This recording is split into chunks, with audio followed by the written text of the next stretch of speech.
दोस्तों, electrician theory का जो हम लोग 7वां चैप्टर देख रहे थे, सेल एवं बैटरी, उसका यह 10वें भाग का वीडियो है। पिछली एक वीडियो में हमने थोड़ा सा कन्फ्यूज़न कर दिया था, नंबरिंग थोड़ा सा गड़बड़ हो गई थी। यह 10वें भाग का वीडियो है। पिछली वीडियो में हमने जो बैटरी की जो क्षमता है उसको डिस्टर्ब करने वाले कई कारकों के विषय में हमने जाना था। उसी में कुछ और टॉपिक हैं, आइए उसको भी देख लेते हैं। पहला है उसमें तापमान। कुछ पिछली वीडियो में हमने जो प्लेटों की संख्या है, क्रियाशील पदार्थों की मात्रा है, इलेक्ट्रोलाइट की मात्रा है, कई सारे टॉपिकों पे देखा था। अब उसके आगे है तापमान। देखिए, जो हमारी बैटरी होती है उस पर तापमान का बहुत ज़्यादा प्रभाव पड़ता है। क्या होता है कि हमारे यहाँ पर 3 प्रकार के मौसम होते हैं। सर्दी होती है सबसे पहले, फिर उसके बाद गर्मी और उसके बाद बरसात। 3 मौसम आते हैं।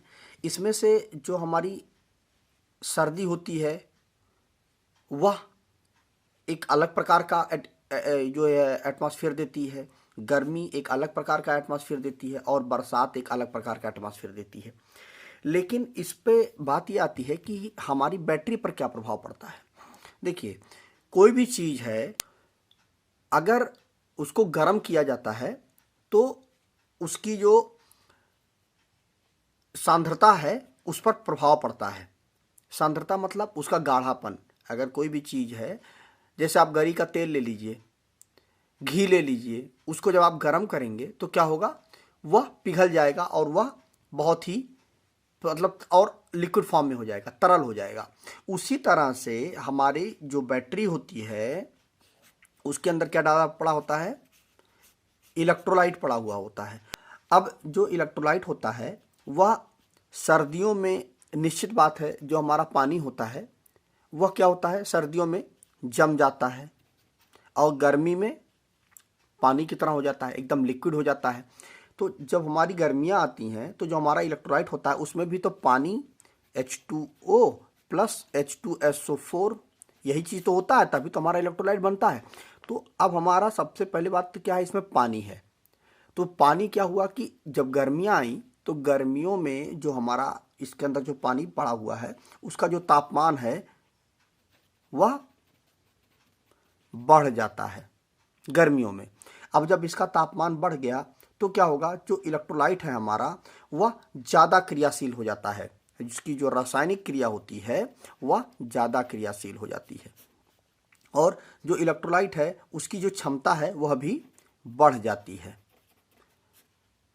गर्मियों में कुल मिलाकर के ये हुआ कि केवल और केवल जो इलेक्ट्रोलाइट है उसका केमिकल रिएक्शन बढ़ जाता है, क्योंकि वो और अच्छे लिक्विड फॉर्म में हो जाता है और उसकी जो रासायनिक क्रिया है वो भी बढ़ जाती है और रासायनिक क्रिया बढ़ने से उसकी जो क्षमता होती है वह भी बढ़ जाती है। और जब इसकी क्षमता बढ़ गई तो यह इलेक्ट्रोलाइट और अच्छी तरह से काम करने लगता है, इसकी कैपेसिटी और अच्छी बढ़ जाती है। लेकिन बात यह आती है कि क्या गर्मियों में जो इसकी जो क्षमता बढ़ जाती है, क्यों बढ़ जाती है, क्योंकि इलेक्ट्रोलाइट का देखिए बाहर का जो देखिए आपका जो घर है ना, वहाँ घर में एक, जिससे चारों तरफ से घर हमारा क्या होता है, दीवालों से ढका हुआ होता है और बीच में हमारी बैटरी होती है, कहीं एक जगह पे रखी हुई होती है। तो वहाँ पर तापमान नॉर्मल, भाई जितना गर्मी होना चाहिए बाहर का गर्मी उतनी गर्मी तो नहीं होती है, कुछ कम ही गर्मी होती है ना घर के अंदर। जैसे मान लीजिए बाहर अगर 40 डिग्री टेम्परेचर है ना, तो निश्चित बात है घर के अंदर 35 डिग्री या 32 डिग्री के आसपास टेम्परेचर होगा हमारे घरों में। अगर यहाँ पर 45 डिग्री टेम्परेचर है ना, तो यहाँ पर कितना हो जाएगा, बहुत ज़्यादा 30 डिग्री के आसपास टेम्परेचर हो जाएगा, 35 डिग्री टेम्परेचर हो जाएगा, बस इससे ऊपर टेम्परेचर नहीं होता है। क्यों, क्योंकि घर हमारा चारों तरफ से दीवालों से ढका हुआ होता है। अब यहाँ पर अच्छे से क्रिया तो होने लगी, लेकिन क्या गर्मी बहुत ज़्यादा अगर होने लगी, क्योंकि जो हमारा इलेक्ट्रोलाइट है वह गर्म होने पर और अच्छी उसकी क्रियाशीलता हो जाती है।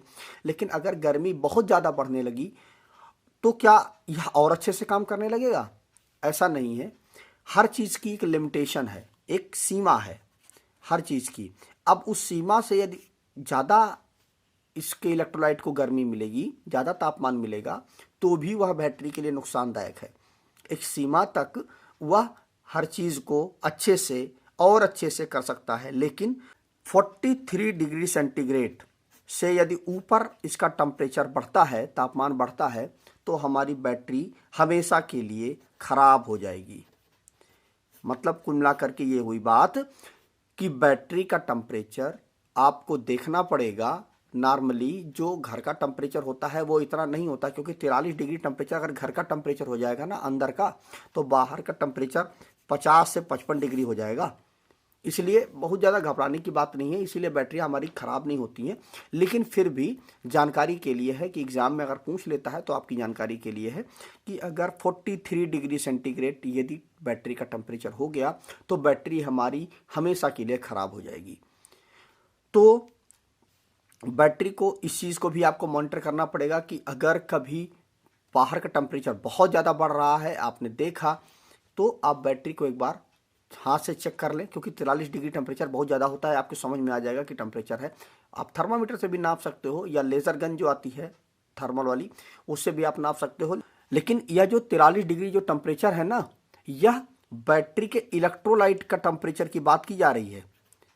ठीक है, ऐसा नहीं कि बैटरी के बाहर का टेम्परेचर हो, इलेक्ट्रोलाइट का टेम्परेचर होना चाहिए, अंदर का टेम्परेचर होना चाहिए। क्योंकि देखिए जो हमारा इलेक्ट्रोलाइट होता है वह कब गर्म होता है सबसे ज़्यादा, जब बैटरी को हम चार्ज करते हैं, मतलब जब इसमें हम करंट का प्रवाह करते हैं, तभी बैटरी इलेक्ट्रोलाइट हमारा पूरी तरह से गर्म हो जाता है, खौलने लगता है। उस वक्त टेम्परेचर बहुत ज़्यादा होता है। उस वक्त की बात नहीं हो रही है। जब आपकी बैटरी फुल चार्ज हो गई, उसके बाद आपने बैटरी से करंट लेना शुरू कर दिया। पहले क्या करेंगे आप, आपकी बैटरी है, इसको सबसे पहले आप करंट देंगे, उसके बाद फिर आप उससे करंट लेंगे ना। तो पहले जब आपने करंट दिया उस समय की बात नहीं हो रही है, बाद में जब आप बैटरी से करंट ले रहे हैं उस समय की बात हो रही है। उस समय हमारी जो बैटरी है जब करंट देने लगती है, तो पहले क्या होता है, करंट जब लेती है तो वह गर्म रहती है, बहुत ज़्यादा गर्म रहती है, क्योंकि करंट अंदर आ रहा होता है। और करंट की तो आप जानते हैं इसकी विशेषता होती है कि गर्मी वह सबसे ज़्यादा पैदा करता है। जो हमारा करंट होता है वह तो कंडीशन हो गई, लेकिन जब हम करंट, अब जब एक बार बैटरी चार्ज हो गई उसके बाद ठंडी हो जाएगी थोड़ी देर के बाद, फिर जब आप उससे करंट लेना शुरू करेंगे उस समय की बात हो रही है। उस समय अगर उसका टेम्परेचर बढ़ करके 43 डिग्री सेंटीग्रेड टेम्परेचर हो गया तो हमारी बैटरी हमेशा के लिए ख़राब हो जाएगी। तो इस चीज़ को आप ध्यान में रखिएगा। ये हो गया हमारा तापमान। इसके बाद जो हमारा अगला टॉपिक आता है इलेक्ट्रोलाइट के विशिष्ट गुरुता। इलेक्ट्रोलाइट की स्पेसिफिक ग्रेविटी। अब ये क्या होता है, अगर देखिए हमारा जो इलेक्ट्रोलाइट होता है, मैंने आपको पिछली वीडियोस के दौरान बताया भी था कि इसके अंदर जो इलेक्ट्रोलाइट होता है उसमें कई प्रकार से हमारी इलेक्ट्रोलाइट होती है। जैसे कि 100% जब हमारी बैटरी चार्ज होगी उस समय इलेक्ट्रोलाइट क्या होगा, जब हमारी बैटरी 0.78% चार्ज होगी तो हमारी बैटरी का इलेक्ट्रोलाइट की स्पेसिफिक ग्रेविटी कितनी होगी, 50% पर क्या होगी, 25% पर क्या होगी और 0% पर क्या होगी। मतलब फुल्ली डिस्चार्ज पर हमारी बैटरी की जो स्पेसिफिक ग्रेविटी कितनी होगी। इस चीज़ को मैंने आपको पिछली वीडियोस के दौरान बताया भी है। जैसे कि जब हमारी बैटरी फुल्ली चार्ज हो जाएगी तो मैंने क्या बताया था आपको कि इसकी स्पेसिफिक ग्रेविटी 1.280 से लेकर के 1.000 के बीच में होगी। इसकी स्पेसिफिक ग्रेविटी अगर 0.78% अगर हमारी बैटरी चार्ज है तो उस वक्त क्या होगा, 1.230 से लेकर के 1.280 के बीच में रहेगी। आप इसको हाइड्रोमीटर से नाप सकते हैं, मैंने आपको बताया भी था। उसके बाद जो हमारी बैटरी अगर 50% चार्ज है तो क्या होगा, 1.200 से लेकर के जो इसकी स्पेसिफिक ग्रेविटी होगी 1.230 के बीच में रहेगी। और अगर हमारी बैटरी 25% यदि चार्ज है तो 1.170 से लेकर के 1.200 के बीच में रहेगी। और अगर बैटरी हमारी फुल्ली डिस्चार्ज है तो 1.110 से लेकर के 1.140 के बीच में रहती है हमारी स्पेसिफिक ग्रेविटी। तो यह तो हो गई अलग अलग कंडीशन में बैटरी की स्पेसिफिक ग्रेविटी। अब क्या होता है कि जो इलेक्ट्रोलाइट होता है का आवश्यकता से कम विशिष्ट गुरुत्व अगर हो गया तो बैटरी को नुकसान होता है, बैटरी की जो कैपेसिटी होती है वो घट जाती है। अब लगातार आप बैटरी को इस कंडीशन पे यदि आप रख लेते हो, यह 1.110 से लेकर के 1.140 के बीच में यदि आपकी स्पेसिफिक ग्रेविटी इतनी बनी हुई है, मतलब कुल मिला करके बैटरी आपकी डिस्चार्ज की कंडीशन में है। और अगर आपने इसी कंडीशन पे बैटरी को रख लिया तो बैटरी धीरे धीरे करके ख़राब हो जाएगी, मतलब कुल मिला करके वो सुसुप्ता अवस्था में चली जाएगी और बैटरी आपकी हमेशा के लिए ख़राब हो जाएगी। इसीलिए कहा जाता है कि बैटरी को आप चार्ज करते रहिए, रिसाइकिल में आप चार्ज करते रहिए। उससे क्या होगा कि आपकी जो स्पेसिफिक ग्रेविटी है वो हमेशा मेंटेन रहेगी। आप ज़्यादा नहीं, आप 0.78% तक चार्ज कर लें, 50% तो आप चार्ज रखें ही रखें, इतना तो आपको रखना ही चाहिए। अगर इतना आप नहीं रखते हैं पूरी तरह से, क्या होता है कि अगर नॉर्मली तो आजकल जो इन्वर्टर हमारे आ रहे हैं वो तो ऐसा नहीं करते हैं, वो उनके अंदर तो एक सिस्टम होता है कि जो हमारा इन्वर्टर है वो रीड करता रहता है बैटरी को। जैसे ही बैटरी हमारी डिस्चार्ज होती है वह तुरंत बैटरी को करंट देने लगता है, बैटरी हमारी चार्ज होने लगती है।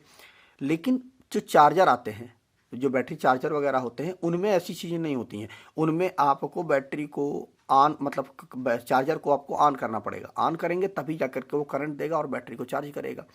तो उस वक्त तो अगर आपने ध्यान नहीं दिया, या आप मान लीजिए आपके घर में चार्जर ही है, इन्वर्टर नहीं है, चार्जर है, और आप कहीं चार्जर को बंद कर दिया आपने और आप भूल से कहीं चले गए, 10 दिन 15 दिन के लिए यदि आप कहीं चले गए तो लौट के आएंगे तो बैटरी को आपके काफ़ी नुकसान हो चुका होगा।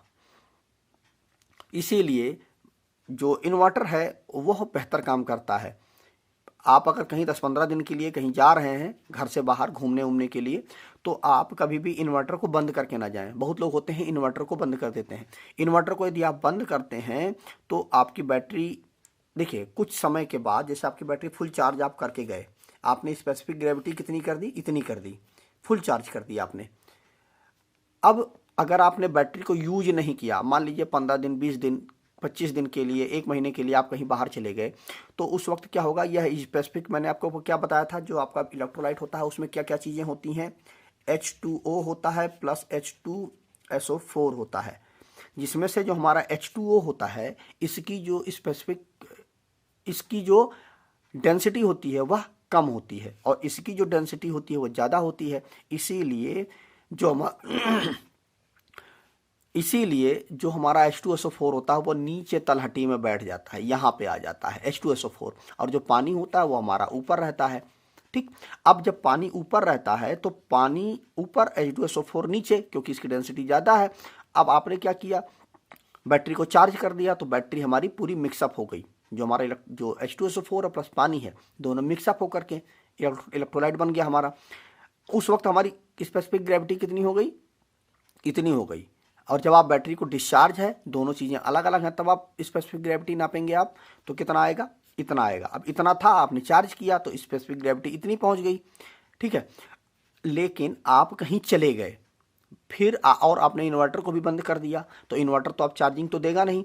उस वक्त क्या होगा कि जो इसकी जो स्पेसिफिक ग्रेविटी है वह डाउन होने लगेगी, मतलब जो आपका इलेक्ट्रोलाइट में से जो आपका H2SO4 है वो अपनी डेंसिटी के कारण ज़मीन पे या नीचे तलहटी में आने लगेगा और पानी आपका ऊपर ही रह जाएगा। तो एक समय आएगा कि जब 15 दिन 20 दिन के बाद एक समय आएगा कि जब बैटरी की जो स्पेसिफिक ग्रेविटी वो डाउन होते होते यहाँ पे आ जाएगी, इस जगह पे आ जाएगी। और अगर आप कुछ दिन के लिए और नहीं आए तो फिर उसके बाद बैटरी को नुकसान ही होने लगता है। ठीक है, तो कुल मिलाकर के बात ये हुई कि आप इन्वर्टर को, ऐसा नहीं है कहीं जाएं तो इन्वर्टर को आप हमेशा ऑन करके ही जाएं, उससे आपकी जो इलेक्ट्रोलाइट की जो स्पेसिफिक ग्रेविटी है वो मेंटेन रहती है और बैटरी आपकी जल्दी ख़राब नहीं होती है। तो इस चीज़ का भी यदि आप ध्यान रखते हैं तो ज़्यादा लंबा आपकी बैटरी चलेगी। उसके बाद अगला है बैटरी का जीवन काल।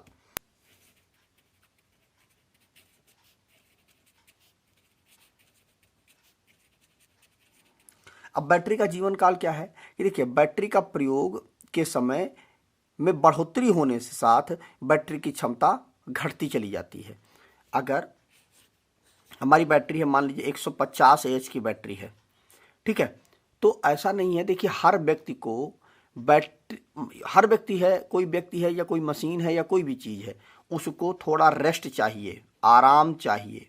भले ही यह मशीन है लेकिन ऐसा नहीं है, इसको भी आराम चाहिए। अगर आप इसकी जो बैटरी है हमारी, उसकी जो रनिंग आवर है, उसको यूज़ करने की जो टाइमिंग है, वह आप बहुत ज़्यादा इसको यूज करते हैं, हमेशा आप इसको मतलब बस केवल चार्ज हुआ 4 घंटे के लिए, उसके बाद आप 20 घंटे तक आप इससे करंट ले रहे हैं, तो उससे भी इसकी बैटरी पर, जो आपकी बैटरी होती है उस पर बहुत ज़्यादा प्रभाव पड़ता है और उसकी जो लाइफ होती है वह कम होती चली जाती है। इसीलिए बैटरी को या जो है उतना ही यूज़ करें, या फिर जैसे कि मान लीजिए 150 एम्पियर आवर की बैटरी है, तो आप इससे ज़्यादा से ज़्यादा आप 200 वाट का ही आप इससे लोड लें, मतलब लोड कम लें। अगर आपकी ज़्यादा आपके यहाँ पे बैटरी जो पावर है वो जाती है 10 घंटे के लिए, 12 घंटे के लिए, 15 घंटे के लिए पावर चली जाती है, बिजली चली जाती है, तो उस वक्त क्या करें आप 150 से लेकर के जो आपकी आवश्यक जो चीज़ें हैं 150 से लेकर के 200 वाट के बीच में यदि आप यूज़ करते हैं तो आपकी बैटरी पर प्रभाव तो पड़ेगा, लेकिन उतना प्रभाव नहीं पड़ेगा कि बैटरी जल्दी आपकी ख़राब हो जाए। तो उसकी जो वर्क है उसका वो आप कम करिए, या तो आप टाइमिंग को बढ़ाइए, या तो आप टाइमिंग को कम करिए, और या तो उसकी जो वर्किंग है उसको कम कर दीजिए। ठीक है, तो दोनों में से अगर आप एक काम करते हैं, मान लीजिए बैटरी आपकी है तो इसकी जो टाइमिंग है, वर्किंग टाइमिंग, तो वह यदि आप कम कर देते हैं, मान लीजिए टाइमिंग आपने 15 घंटा था तो उसको आप घटा करके 8 घंटे तक यदि ले आते हैं, 8 घंटे तक ही आप बैटरी को यूज़ करते हैं, तब तो अच्छी बात है। या फिर आपकी जो वाटेज है वह आप ज़्यादा ना यूज़ करें। अगर आप वाटेज 200 से लेकर के 150 से लेकर के 200 वाट के बीच में यदि आप यूज़ करते हैं तो भी बैटरी पर उतना प्रभाव, मतलब लोड तो पड़ेगा लेकिन नॉर्मल लोड है वो, उससे ज़्यादा प्रभाव नहीं पड़ेगा। तो इसका भी आपको विशेष ध्यान देना चाहिए, इससे आपकी बैटरी का जो जीवन काल है वह मेंटेन रहेगा। अब अगला जो हमारा टॉपिक आता है, नई बैटरी की कैपेसिटी निश्चित करने की विधि। जो हमारी नई बैटरी होती है, अगर उसकी जो कैपेसिटी है वो आप कैसे निश्चित कर सकते हैं। अगर उसका जो बैटरी के ऊपर जो AH लिखा हुआ होता है, अगर वह मिट गया है तो आप कैसे जान जाएंगे कि आपकी बैटरी कितने AH की है। इसके लिए एक फॉर्मूला होता है, कैपेसिटी इजकल टू होता है 2/3 गुणे धन प्लेट का क्षेत्रफल गुणे धन प्लेट की संख्या, यह जो आएगी वर्ग इंच में आएगी। ठीक है, अब एक एग्जांपल ले लेते हैं तो उससे आपका एकदम से क्लियर हो जाएगा। देखिए, अगर एक बैटरी है हमारी, उसमें 12 धन प्लेटें हैं, ठीक है, और इसकी जो प्रत्येक प्लेट का जो क्षेत्रफल है वह कितना है, 8 वर्ग इंच है। तो अब हमें बैटरी की कैपेसिटी निकालनी है, तो सिंपल हमारे पास फार्मूला दिया ही गया है, इस फार्मूले पे हम रख देंगे। तो इजिकल टू हो जाएगा 2/3 गुणे, देखिए धन प्लेट का जो क्षेत्रफल है, ठीक है, वो कितना है, धन प्लेट का क्षेत्रफल 8 वर्ग इंच है, गुणे, अब आगे क्या है, धन प्लेट की जो संख्या है वो कितनी है हमारी, 12 है, 12, तो 3 चौके 12, तो 8 2 8 16, 16 चौके 64 AH, तो हमारी जो बैटरी होगी वह 64 AH की होगी। इस तरह से आप निकाल सकते हैं। अगर आपको धन प्लेटों की संख्या दी गई है और उन प्लेटों का जो है क्षेत्रफल आपको दिया गया है, तो आप इस तरह से आप खुद ही निकाल सकते हैं कि आपकी बैटरी कितने AH की होगी। और एक चीज़ और है इसमें कि अगर कई बैटरी बनाने वाले जो होते हैं, मतलब बहुत सारी जो लोग बैटरियां बनाते हैं, उन बैटरियों की कैपेसिटी निर्धारित करने के लिए क्या करते हैं, बहुत सारी, ये तो एक बैटरी की बात हो गई, ठीक है। अगर बहुत सारी बैटरियां हैं तो उनका आप कैसे निकालेंगे, तो उसके लिए भी एक फार्मूला होता है, कैपेसिटी इज इक्वल टू होता है 1/10 गुणे धन प्लेट का क्षेत्रफल, धन प्लेट क्षेत्रफल गुणे धन प्लेट की संख्या, और यह आएगा वर्ग सेंटीमीटर में आएगा। अब इसमें भी एक एग्जांपल ले लेते हैं तो आपका क्लियर हो जाएगा कि अगर एक बैटरी में 16 धन प्लेट है तथा हर धन प्लेट का जो साइज है वह कितना है, प्रत्येक धन प्लेट की साइज कितनी है, 12 × 20 सेंटीमीटर है। तो अब हमें इसकी कैपेसिटी निकालनी है। तो सिंपल फार्मूला है हमारे पास, तो 1/10 गुणे, अब देखिए धन प्लेट का जो हमारा क्षेत्रफल है, धन प्लेट का जो मतलब साइज कितनी है, 12 × 20 है, तो 12 × 20 गुणे, अब देखिए आगे क्या है, धन प्लेट की संख्या कितनी है हमारी, 16 है, तो हमने 16 लिख दिया। अब 10 दूनी 20 = हो जाएगा, अब 12 दूनी 24 और 24 सोलहियम आ जाएगा हमारा 384 AH। तो इस तरह से आप कैलकुलेट कर सकते हैं कि आपकी बैटरी का AH कितना होगा। तो आज की इस वीडियो में हमने कई सारे टॉपिकों पर चर्चा किया है। अब जो अभी आपने पढ़ा है इन सारी चीज़ों को आप नोट डाउन कर लीजिए, जिससे आपका एक नोट्स तैयार हो जाए। अब नोट कर लीजिए, सबसे पहले लिख लीजिए आप तापमान। गर्मियों में बैटरी की क्षमता सर्दियों की अपेक्षा कुछ अधिक होती है। क्यों? क्योंकि इलेक्ट्रोलाइट का जो और लिक्विड फॉर्म में हो जाता है, मतलब उसकी डेंसिटी जो होती है वह कम हो जाती है।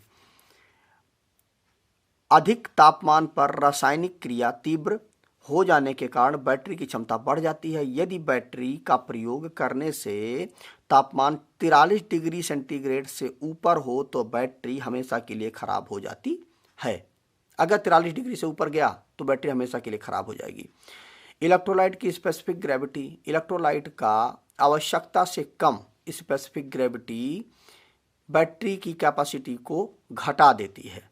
अगर इलेक्ट्रोलाइट की स्पेसिफिक ग्रेविटी कम हुई, आवश्यकता से कम ज़्यादा कम हुई, तो बैटरी हमेशा के लिए धीरे धीरे करके आपकी बैटरी खराब होती चली जाएगी। अब अगला है हमारा नई बैटरी की कैपेसिटी निश्चित करने की विधि।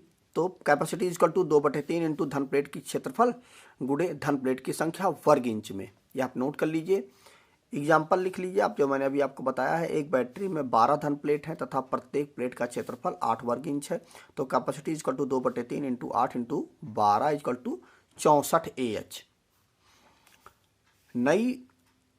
कई बैटरी बनाने वाले बैटरी की कैपेसिटी निर्धारित करने के लिए कैपेसिटी = 1/10 × धन प्लेट का क्षेत्रफल गुणे धन प्लेट की संख्या वर्ग सेंटीमीटर में। इसमें क्या होगा,